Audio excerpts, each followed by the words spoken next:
Narxi deb xayoliylikka birinchi bo'lib keladigan narsa uyda chiqaryaptimi deb o'ylaysizlar. Hamma xonadonga kerak bo'ladigan eng hadovoy xaladiniylarni oluvchiga qulay, sotuvchiga noqulay narxda ko'rsataman. Xuddi shunaqa razmerda bo'lgan xaladiniylarni 3 million 800 mingdan salkam 4 million so'mgacha sotayapti. Taxmin qilib turinglar, masalaga buni necha pulgacha tushirib qo'ya olaman. Xaladiniy shunaqa o'rta bo'yli, 2 kamerali, morozilkasi tepada, xaladiniyga pastda, qomatlari kelishgan, hammaga birdek yoqadigan. Ichidagi sistema avtomatik ravzda razmarajivniya bo'ladi. Даже erib oqqan suvni isparitelь orqali ispareniya ham qilib beradi. Eshigidagi cho'nchaklari ham bir emas 3 ta, ovashnoy zonasi, yana mahsulotlar uchun polkasi, polkalar uchun yana stilajlari ham bo'ladi. Morozilkasi -20 gradusgacha sovutadi.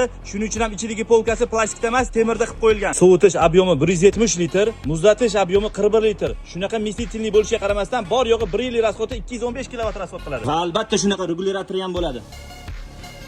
Agarda men shu xaladiniyni internet do'konlardan o'zini olib kirayotgan distributordan ham arzon etsam, shu videoni hamma yoqlarga jo'natib qo'yasiz. Narx-navoni xohlagan joylar bilan solishtirishingiz uchun mana modelim. Boshqa joylarda xuddi shunga o'xshagan parametrli xaladiniylarni 280 dollardan 310 dollargacha sotilayotgan paytda yarim naqd kanali bor yo'g'i 199 dollar qilib beradi. Xullas, o'tkazib yubormaysiz yaxshi sifatdagi yarim naqdga tovarlarni bosib qo'ying podpiska.